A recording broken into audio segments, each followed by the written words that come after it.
Hola, los saluda Ramiro Bertieri desde aquí de Arbeláez, Cundinamarca, y soy integrante del nodo Arbeláez de la Colombia Humana y comparto estas reflexiones en la lógica de hacer un poco de debate político, de plantear un debate político en general, de compartir una perspectiva que es personal sobre los temas que tienen que ver con la política y particularmente sobre las formas de hacer política que de alguna manera eh, espera uno se construyan en el ejercicio en el espacio de la Colombia humana, eh, eh, en, en la perspectiva de que este partido se fortalezca. Inevitable el tema de lo que ha sido Nicolás Petro, la situación personal de él, es una situación particular personal de él en principio, aunque involucra a muchas personas, la forma en cómo el presidente de la República pues ha pedido que se ejerzan las investigaciones en ese caso y también en el caso del hermano de Gustavo Petro y las situaciones que tienen que ver en cómo entendemos el ejercicio de la política de forma general. Entonces, creo que el primer mensaje y tal vez el más importante es uno de los grandes cambios que necesitamos introducir es despegarnos de esas lógicas feudales con las cuales durante los un poco más de 200 años que tenemos como nación hemos sido apegados, ¿no? Son unas lógicas feudales heredadas pues de la colonización española. Unas lógicas que a la final terminan convirtiéndose en unas prácticas miserables. Porque es esa pretensión de que una persona es calificada o es competente porque es el hijo de, el hermano de, el familiar de, en una versión incluso elaborada, es el que dijo el gamonal o el que dijo el caudillo o el que diga, literalmente como se planteó, el que diga Uribe. Eh, y este país ha ejercido la política durante más de 200 años así. Por eso este país es manejado por un grupo muy reducido eh, de personas que acceden al poder. Por eso en este país la política se ejerce con apellidos.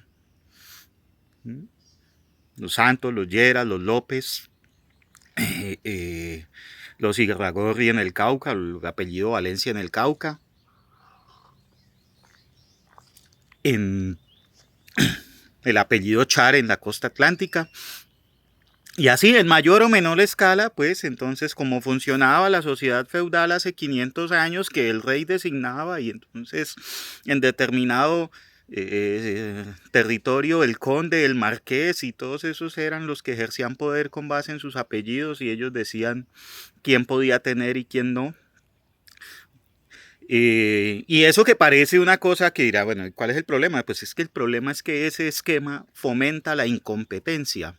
Cualquier mediocre que sea hermano de, cualquier mediocre que sea hijo de, accede a poder.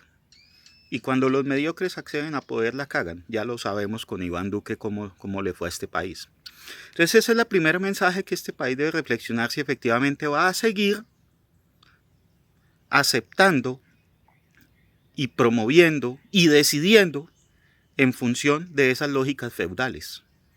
O si vamos a cambiar a entender que efectivamente está primero la capacidad de la persona, está primero las habilidades que la persona demuestre, está primero eventualmente sus estudios, aunque no es el único determinante, pero pues hay que decirlo, si una persona tiene un título profesional y ejerce una carrera con razonable desempeño, pues eso avala. Ahora, también puede haber, por ejemplo, liderazgos comunitarios o liderazgos de personas que no hayan tenido la posibilidad de ir a una universidad, pero que sean también competentes, ¿sí? Pero eso es uno de los elementos. Y el otro,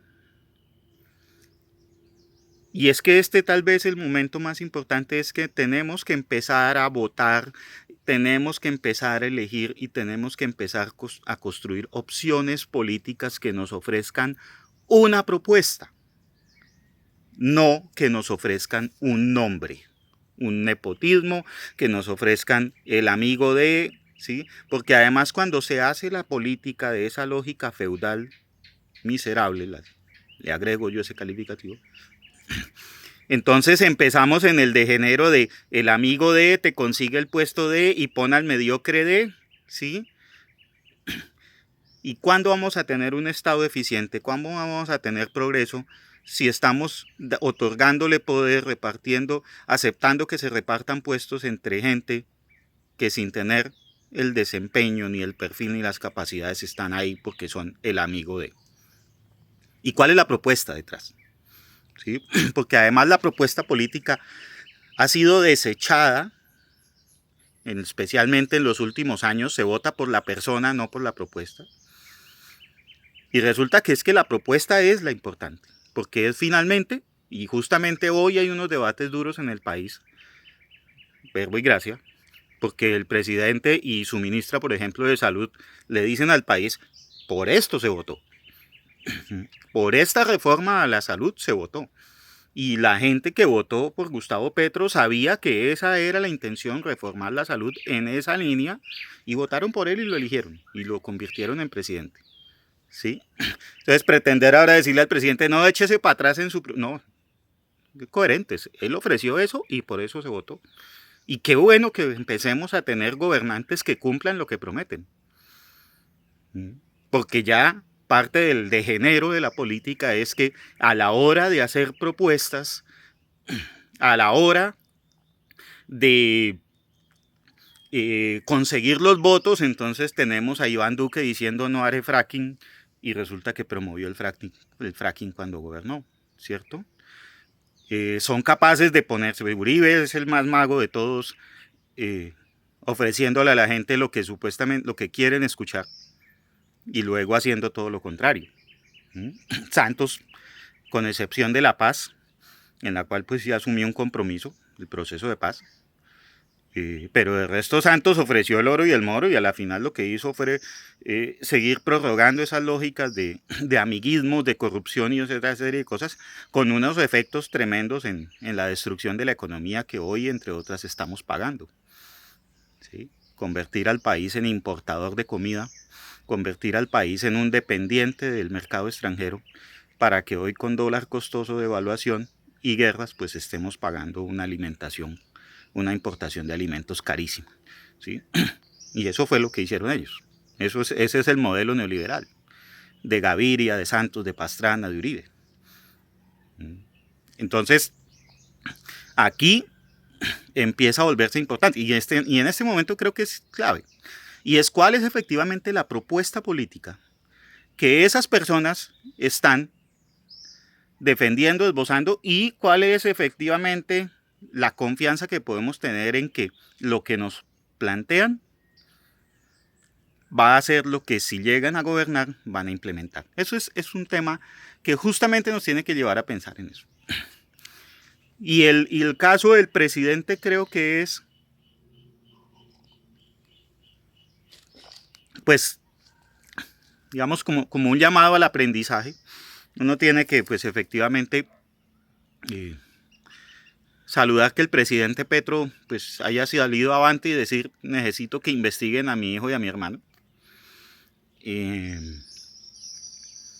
porque pues claramente, o sea, el mensaje ahí tácito es pues que él mismo no está conforme con esa situación,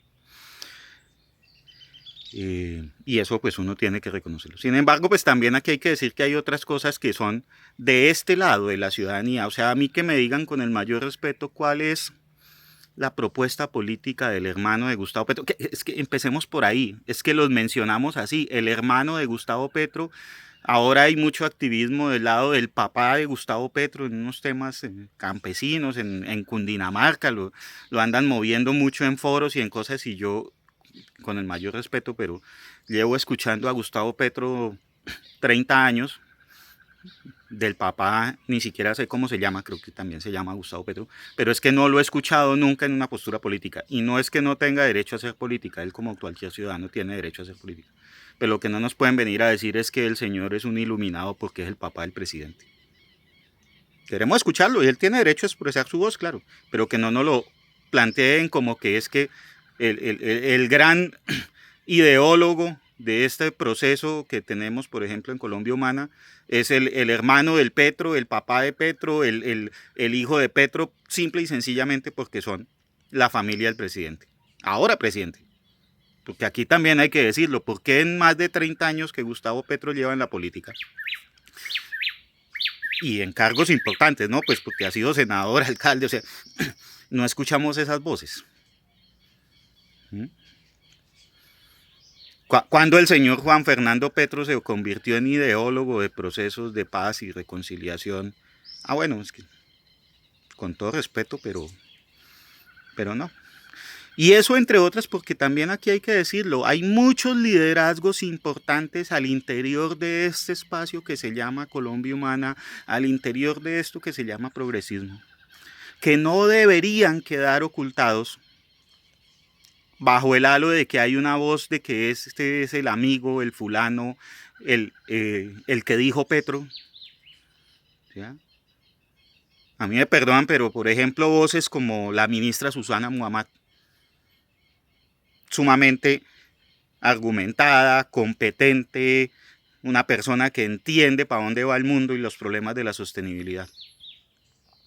No suena ni truena, a veces de pronto ella dirá que mejor porque no es tan mediática, pero es una persona muy competente. La ministra Irene Vélez, con todo lo que le han planteado y con todas las situaciones que le han dicho, incluso con reparos que pueda tener, pero es una persona que se muestra competente. La ministra Carolina Corcho, pues ni se diga, aunque ella sí, digamos, ha tenido cierto despliegue mediático.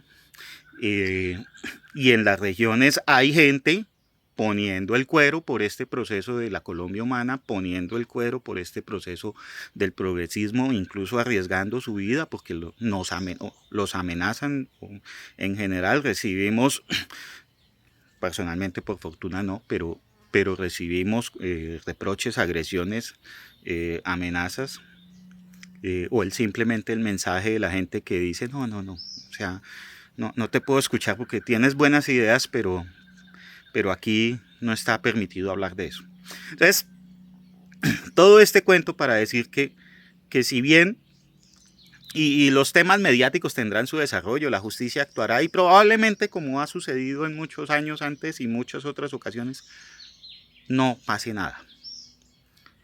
Pero como ciudadanía sí tenemos un deber, una obligación de plantearle al país un cambio en términos de quitarnos ese cuentico feudalista de que vale más la influencia de la persona, vale más si esa persona es el hijo de, el papá de, el hermano de, el amigo de, el que dijo fulano, que la capacidad de esa persona de expresar una idea y de llevarla a la práctica.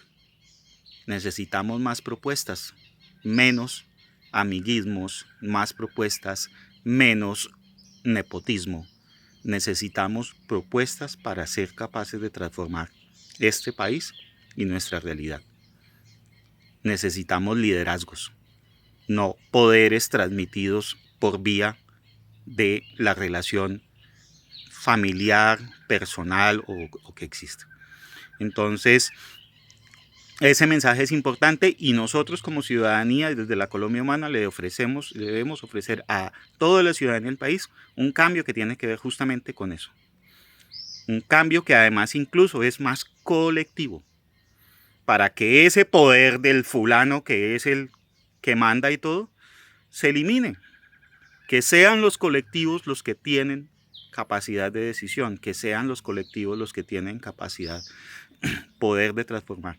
Que no sea la comunidad esperando un iluminado que haga milagros, sino que sea la comunidad trabajando conjuntamente, construyendo conocimiento de forma conjunta, actuando de forma conjunta para transformar su realidad.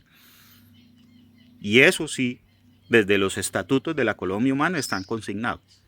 Ahora nuestro reto es llevarlo a la práctica.